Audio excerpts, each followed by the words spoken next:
I'm always leery when people clap before you say anything. So hopefully we can continue that good vibe and that good feeling. And I apologize for breaking up what seems to be a rather ribald and raucous reunion in the first floor. And I just, first off, thanks to all of you, to all of your families across the world for what you do each and every day as an AG soldier.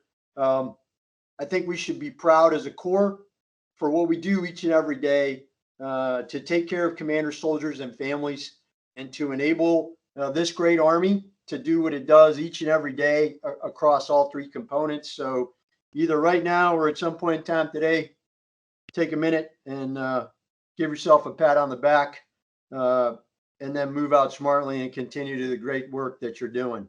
I appreciate and thank the AG School and the AG Commandant Marcus Motley for their time, effort, and energy to put this together. They all have a day job taking care of our Corps, moving us in the right direction.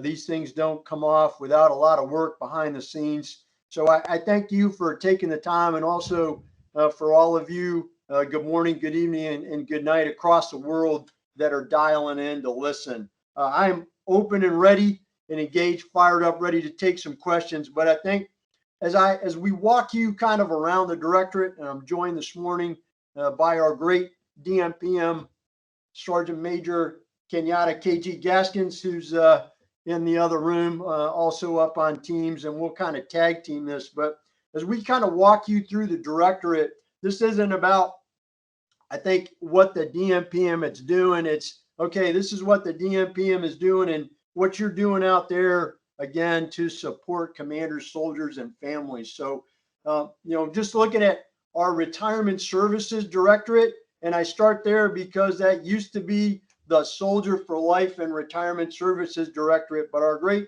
Soldier for Life partners and teammates in about 2 weeks are going to be under the command and control of TRADOC and no longer work in the DMPM. So that execution arm of outreach into the communities, leveraging opportunities for our transitioning soldiers, going to be under the command and control of TRADOC. So we think that's a great step to get those resources and then that connectivity out to a commander where they can link in and drive that connectivity.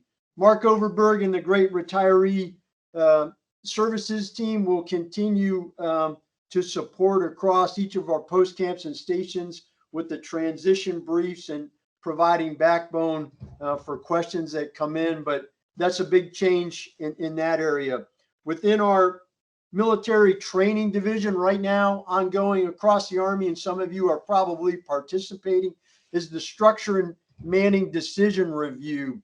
And that brings together stakeholders from across the Army, all components, all the Army, Navy, Air Force, Marines, fourth estate partners to try and synchronize training requirements for that entire group of participants in the out years. And one of the challenges that we are, and we'll talk about this, that we are trying to drive and bridge and bring, from a programming and policy standpoint, to drive a level of precision, because we are in an environment now, and I'm sure many people have talked about this, when we get into 22, 23 and beyond, we are, my terminology, not necessarily, that of the Department of Defense or the Department of the Army, is, hey, this is not fiscal uncertainty. This is, we don't have the money. So we've got to look at things differently. And when we program and develop policy, we've got to make sure we bring as much precision as we can so that we are synchronizing these ongoing efforts for individual training to bridge this gap into, as the Army moves into the regionally aligned and readiness modernization model, as we get into 2028 with a multi-domain operational ready force in 2028, multi-domain operational force capable in 2035. So the great MPT team trying to start out right now as we're looking out into the out years to say, okay, what skills do we need in that formation in 2028 so we can start to program that and then hand off to the MPE team under the direction of Colonel Jay Edwards that's going to lay out the Manning guidance. And how do we expand that Manning guidance to say, okay, as it fits into the rearm, we've got to line that up with HRC, prioritized with the integrated resource priority list and the Department of the Army directed priority list to say, okay, how do we make sure that the right people are there at the right place at the right time? And I got it. That's, hey, that's easy to say, but the level of fidelity, precision required in synchronization, I think across the human capital enterprise, in order for these programs to work and for us to fundamentally make sure we are ensuring personnel readiness, is going to take on just a whole new level of coordination and synchronization across the force.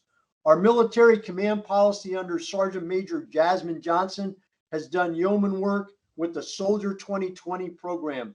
As of today, we have women soldiers in all of the brigade combat teams, and as late as this month, have now assigned young women to the brigades in Alaska. So that has basically closed out the Army in terms of our contractual agreement to have women in all of the BCTs.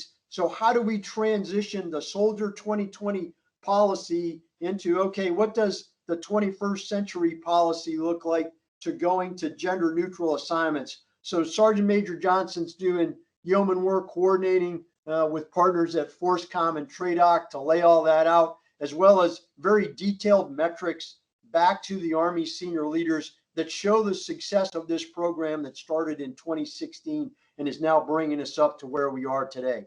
Another big piece that Sergeant Major Johnson is heavily involved with is Army command policy, and that's Army Regulation 600-20. That becomes, a huge lift within the department and each and every one of you, as it encompasses a wide range of policies, many of which within the Army G1 we are not responsible for, but it's like Prego, it's in 600-20, it's in there. So that becomes the start point. So it took us about 5 years to publish the most recent turn of 600-20, but we are moving forward with rapid action revisions as we are getting great feedback from you in the field to make sure that we're being agile enough in subsequent iterations of that document as it comes out.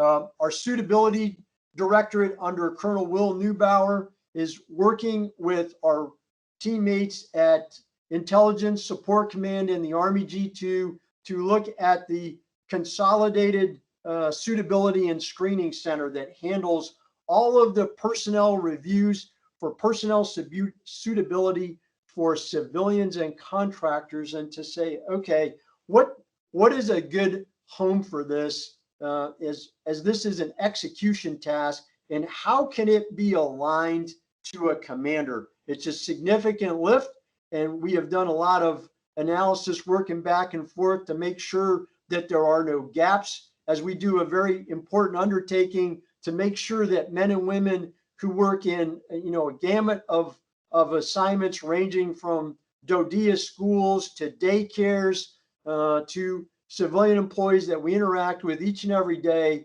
are suitable and have the appropriate background and credentials to come on to post. So that's a big lift that we're doing right now.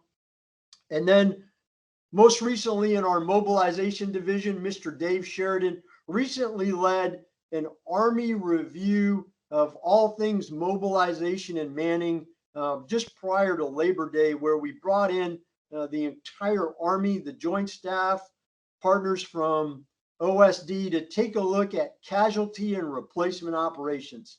Not very many, it looks like, in the viewing audience are as old as I am, but this was a huge undertaking that the Army hasn't done in over 20 years. The last time we kind of looked at this as a force was probably Desert Shield and Desert Storm. So Dave and the team, many of you who are listening in participated in this. you know, we don't want to be in a position of discovery learning when we look at moving from crisis to conflict. So how do we as a personnel community coordinating across at the ASCC, at the combatant command, down to HRC, out to TRADOC, to FORCECOM, Army National Guard and Reserve, line up and talk about casualty and replacement flow. How do we train for that at our great schoolhouse? How do we train for that in warfighters, CPXs, and other exercises that are ongoing today, and inculcate, back into the force, those old casualty flows that we used to study in FM 1-0, but, maybe we've walked away from over the past 20 years with how we have fought and done replacements and casualties in Iraq and Afghanistan. So that's been an ongoing effort. We're going to do another one because, again, we don't want to have discovery learning for the first time, and we want to be prepared in a very critical aspect of what we do every day. Within our officer division, we have taken on, working back with the great team at HRC and the Adjutant General and the Secretariat to look at promotion boards. And right now, the review of adverse information that started under the NDAA 19 and in the NDAA 20 to have adverse information reviewed during a promotion board, not after. That's been a huge lift across the Army, and again, across all three components, working with partners at OSD to, shape the policy that makes sense. We've come into this eyes wide open with a lot of, great lessons learned as we try to, make sure that officers right now are aware and understand what they are going to have the ability to do process and respond back to the promotion board, but also redefining the policy where it makes sense, not just, utilizing something that, general officers and flag officers have been screened against. This is not about a zero defect Army. This is about maintaining quality in our officer corps and ensuring that the Secretary of the Army is certifying exemplary conduct when she is signing off on promotional lists. So that continues to be iterative and ongoing. A huge lift as we move into the fall with the Army competitive category boards for lieutenant colonel and colonel coming up with significant populations to screen and vet and then provide that information out to the officer corps. And then I think philosophically, as we look at a couple things, how do we talk about where we are today and balancing current readiness with future readiness? I sense, again, from my perspective, that this is, a challenge out there. There's so many initiatives in the people space right now. My hat's off to you for balancing and operating and being professional and continuing delivering in a challenging people environment.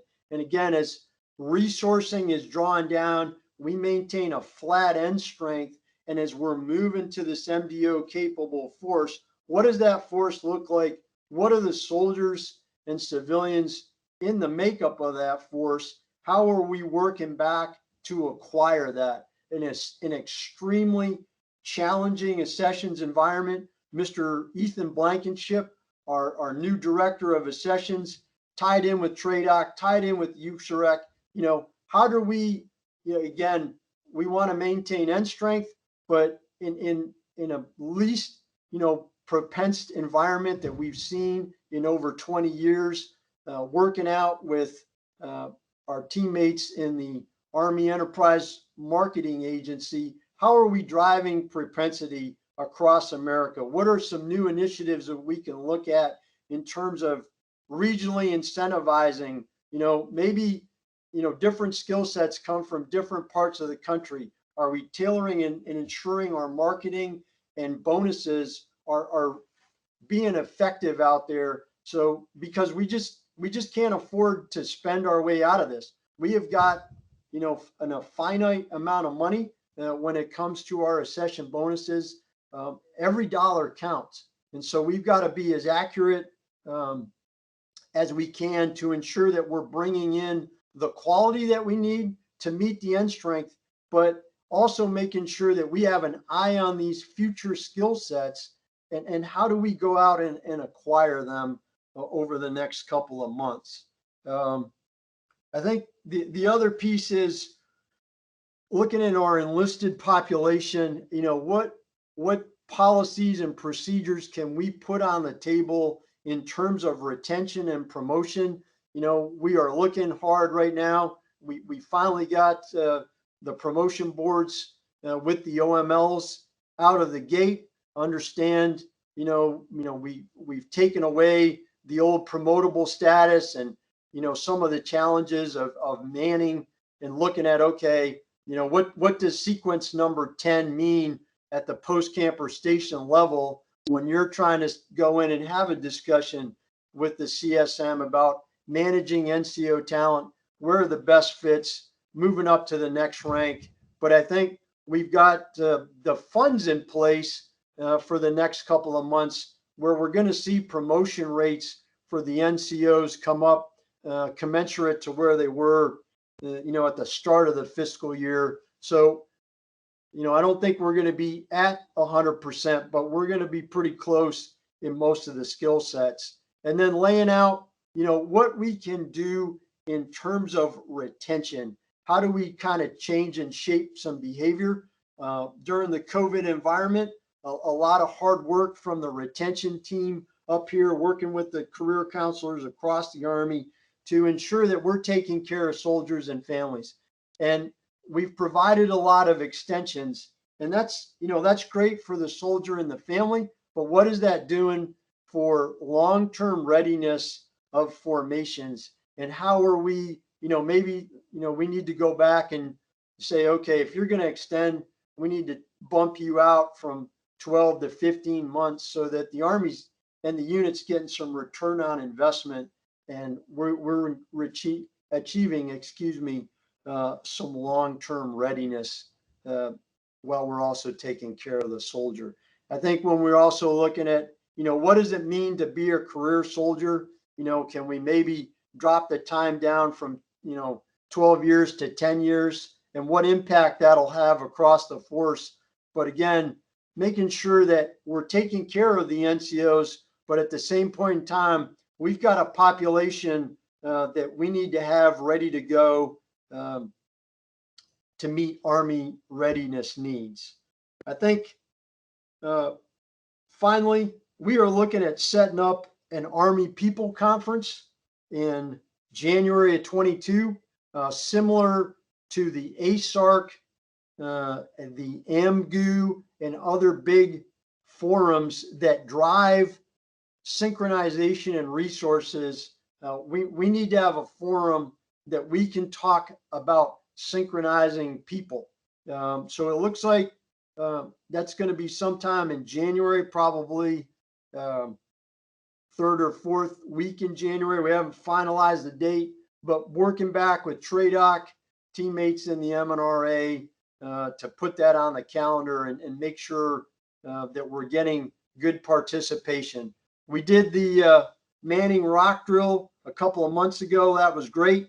We're going to do another one so we can, again, synchronize and get fidelity as best as we can down to the name tape level. If rearm is going to work, it's going to take name tape level management, particularly from our high demand, low density skill sets, to prime that and make sure that, not everybody is going to, be manned at 103% for the entirety of their rearm life cycle. What are those key people? And probably a better question, who are those key people that need to be there so that we can identify them, make sure that the appropriate stabilization is in place, and then move forward without jeopardizing unit readiness, but also making sure we're taking care of the soldiers and families in terms of career development and onward movement. So, ladies and gentlemen, again, I kind of pulled the bolt back, went into cyclic. I apologize. I'll pause there for any comments or questions. Hey, sir, it's Steve Ayton. How do you hear me? Good morning. How are you, Steve?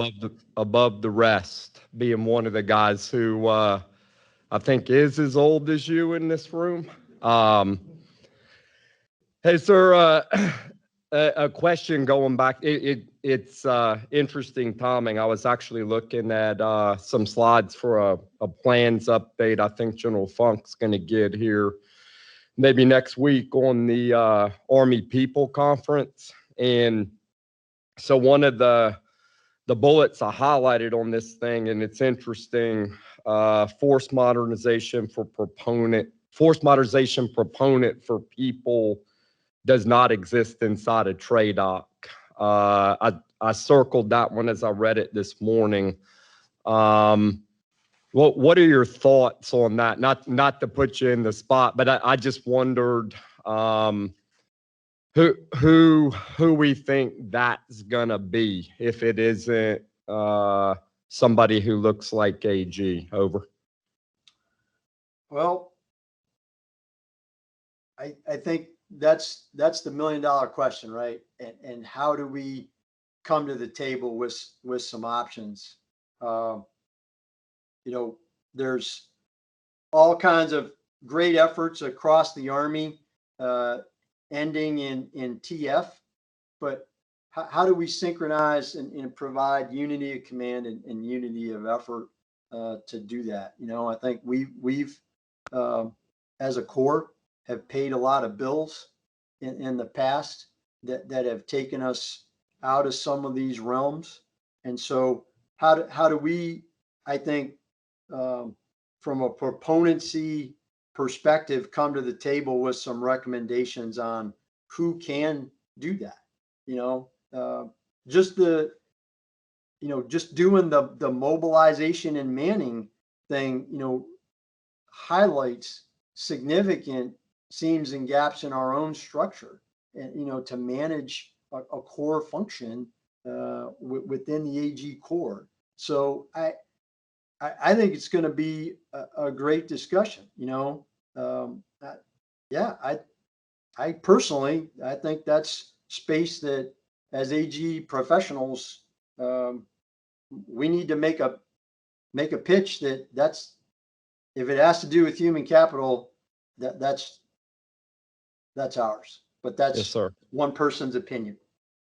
And I mean, in this no growth in strength environment, knowing the little bit of capability we have down here in the proponent schoolhouse, how do we potentially leverage this maybe to grow? So the other thing I wanted to say, sir, while I've got the mic, kudos to you and your team, and you mentioned it. I was up on the net for the out brief and the All Things Manning and Mobilization TTX. I mean, I thought the amount of work that got done and the level that got to in that condensed space was impressive.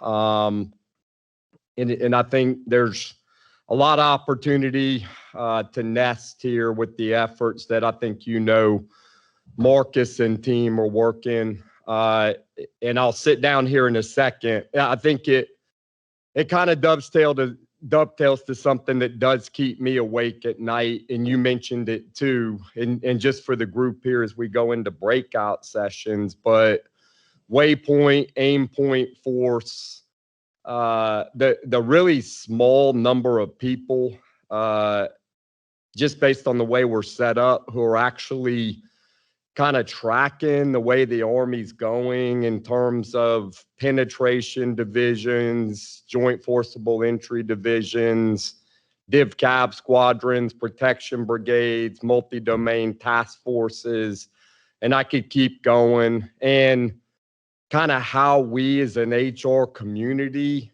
keep up with that structure, how we're going to support that, how we fight the battles every year that full well in TAA, because who do they come after?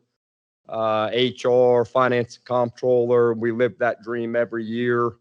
How we illustrate, I think, the decrements that we've already have over time, and then how we as HR professionals in a room where maybe you only get one slide can speak to Army senior leaders about how we might culminate for things like replacement ops, and how that may cause a commander to culminate in large-scale combat. So I don't think that was really a question, but again, compliments on the TTX and things that keep me up at night here that I know you share over, sir. No, appreciate it. I mean, we've lived that. The Army, at the HQDA level, the casualty and replacement cell is one person. So it used to be an entire section within the DMPM, entire section, defined as 6 personnel. So we've lived that. So how do we cross train and fertilize and reinvigorate this effort and its level of importance? Because again, I just don't think we want to go into discovery learning when it goes down. Yeah, and I guess the last thing I'd say, sir, and really for the group, and we talk about this with guys like Lieutenant General Martin, Lieutenant General Rainey before him at CAC, and they get it.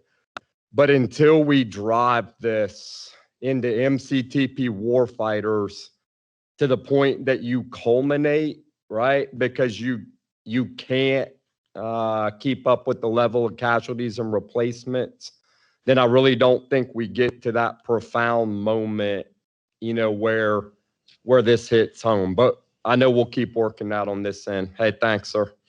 No, that's was just talking this morning. I think we're going to take this on the road and go out to talk to General Martin and Mike out at CAC. That Mike signed us up and said, hey, like MCTP is going to put this in for the warfighters. So I think we're moving in the right direction. I mean, we haven't done anything like this in 20 years. It's not going to get fixed in 20 days. It's going to take some time.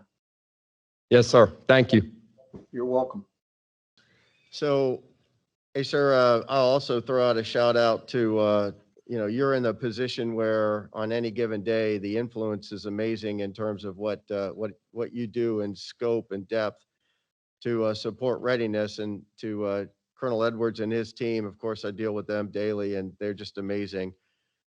You mentioned structure. So as we talk structure, we talk rearm, we talk the credibility of our HR professionals out there to stand in front of commanders.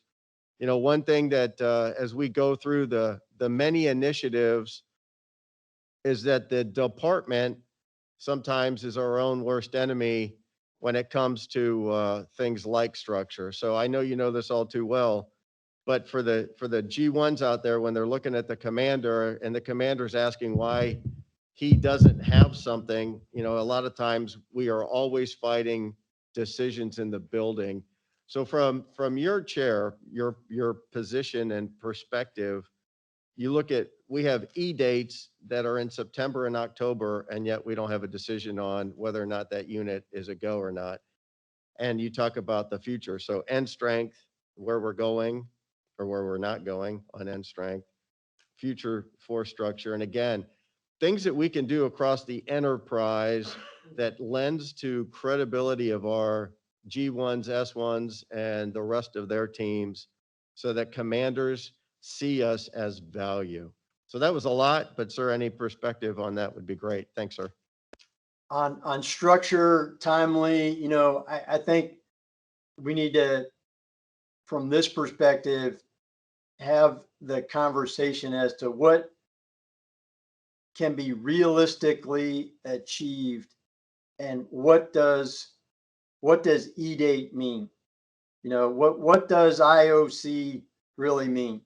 You know, if it's, and I think that's for, again, one person's perspective. I think that's negotiable. And I think we need to be the lead negotiator in those conversations. Um, Senior leaders are going to maximize time and space to make a decision. And that's going to cause inevitable, kind of second and third order effects as we look into the future. So that's why I think, as much precision as we can wring out of some of these big, programs that are going on right now. And I've had long conversations with Mr. Smith as we talk about the SMDR. Uh, Everything's a priority, but some schools and some training paths are more important than others. We've got to be able to stick our hand into these kind of 1.1 million person discussions and draw out to the best of our ability and get as precise as we can.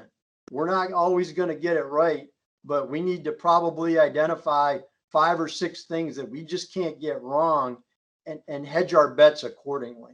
So that's what we're doing as we look ahead into 24 and 26. Over. Sir, do you hear me? It's Lieutenant Colonel Lucarelli. Go ahead, please. Yes, sir. First off, I kind of want to echo Colonel Layton's statement. I worked with Mr. Sheridan and all things Manning TTX. That was an outstanding event. Question I have involves cadet branching. I know for the past couple of years, we've been utilizing the system. I think each iteration we go, it gets a little better. From your perspective, sir, do you see some changes as far as kind of the procedures, the systems, maybe some incentives we can get with the cadets, kind of looking a couple of years down the road? Over. Absolutely. I think talent-based branching, started out last year. We had some hiccups, but I think going into this year, the guidance to the board, what the board can do, looking at, hey, it's not about this, kind of the one-to-one match. It's what, needs of the Army. And where is the branch identified a best fit? And how does that mesh up? Because we were short last year in the branch detail program. So we looked this year and said, okay, you want to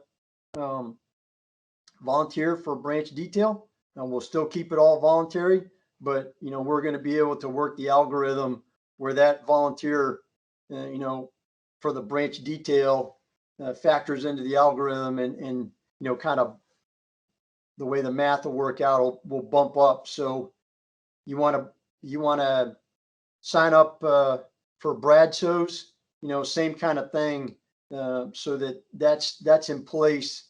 And then again, we got to get some return on investment out of this. This is this is about needs of the Army, heavily influenced by the cadets' interaction with the branch. If the cadet doesn't want to do anything, okay, I think that's a pretty strong signal to the Army and the branches that, okay, we're going to move on to the next one. How can, we expand it out, looking at, okay, you're interested in active duty.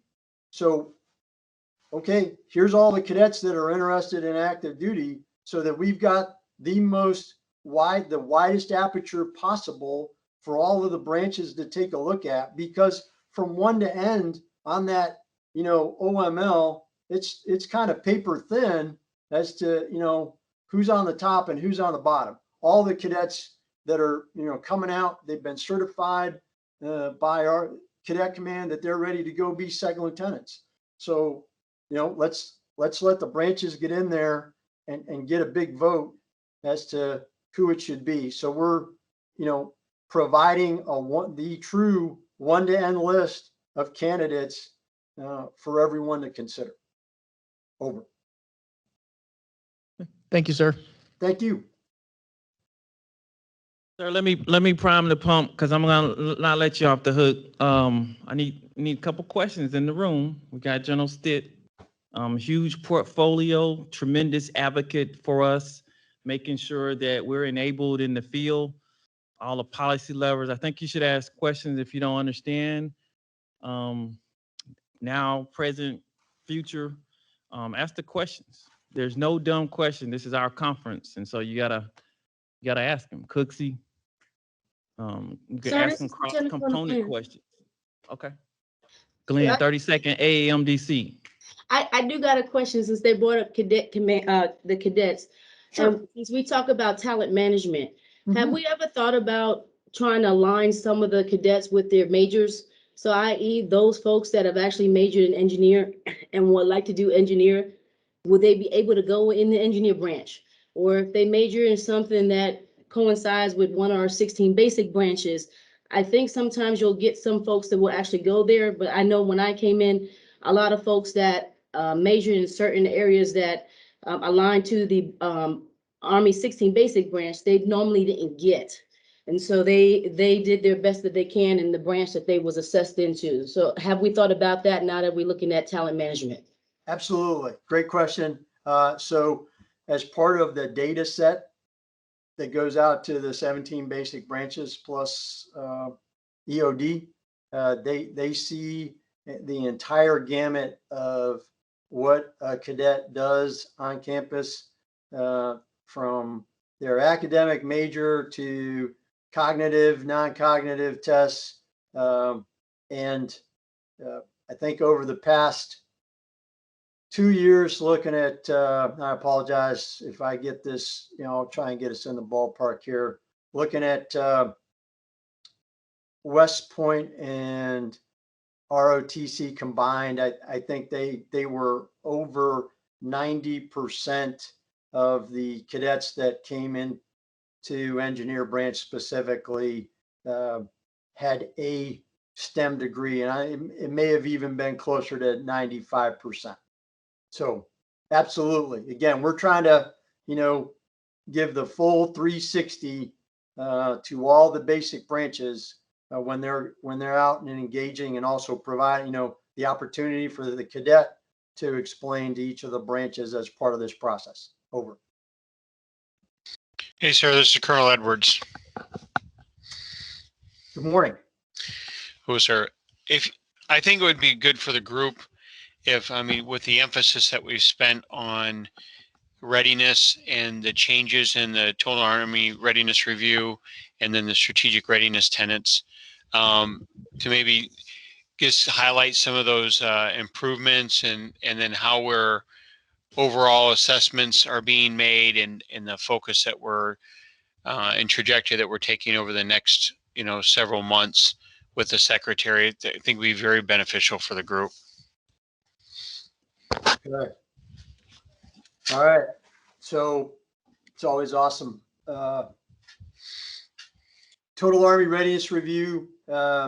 We started probably 120 days ago, did a briefing with the chief and the secretary to look at it. This is the forum formerly known as the Army Strategic Readiness Review. And within the G1 portfolio, we are looking at total Army readiness through the kind of perspective of acquire, develop, employ, and retain. And when we talk about this, and I'll use this word, and I apologize, it's maybe not the best word, but how do we unpack across the total Army, active guard and reserve, when we talk about, acquiring, it's not just about 485 and 189.5 and 336, for the AC, the reserve and the guard. But what does that mean? What does it require from a monetary aspect, from a physical manpower aspect to do that? And so, how do we frame that out for the secretary, not only looking, in the current year, but trying to, how do we get predictive, and what are the analytics that provide some useful metrics again at the strategic level to talk to Army senior leaders about, okay, this is what it means when you're asking us to look out to this, kind of MDO capable force. This is what we think we need to inquire. And then from a developmental, standpoint, what does that look like, when we're, looking at non-availability rates? What is our, what are the gaps and seams that are in units? And so, the develop and employ, kind of bleed, over a little bit. And then retention, not just, when we think about what career counselors are doing every day, but some of the longer term concerns that we see when we are talking about the impacts of now blended retirement coming in for our junior officers. What does junior officer retention look like? What does our warrant officer corps retention look like? And trying to, not just do news, weather, and sports for the secretary and the chief from those four perspectives, but also getting into a granular level as we unpack this to say, okay, when we talk about 485 and, we'll use everybody's favorite word, aggregate, how do we kind of, strip this out and get into,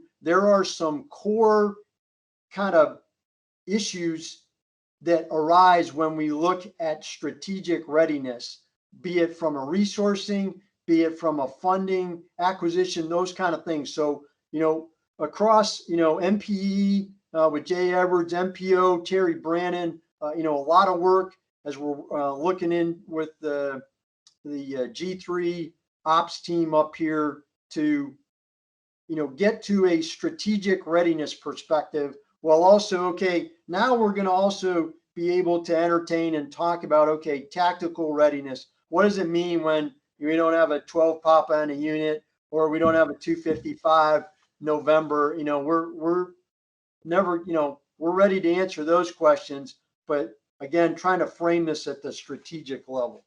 Over. Did I miss anything, Jay? No, sir, I think that's good. And as people are formulating their perspectives from their different commands, I think we can provide an overview as something in the future to help frame how they see it at the tactical and then at the strategic level. Thank you, sir. Thank you. Awesome. Well, hey, just one plug. We're working on what is the, I think the SSI commander talked about this at the outset. We're putting some thought into what's the future of the AG Corps look like. So more to follow, but appreciate everybody each and every day for what you're doing. Thank you. Please keep up the great work.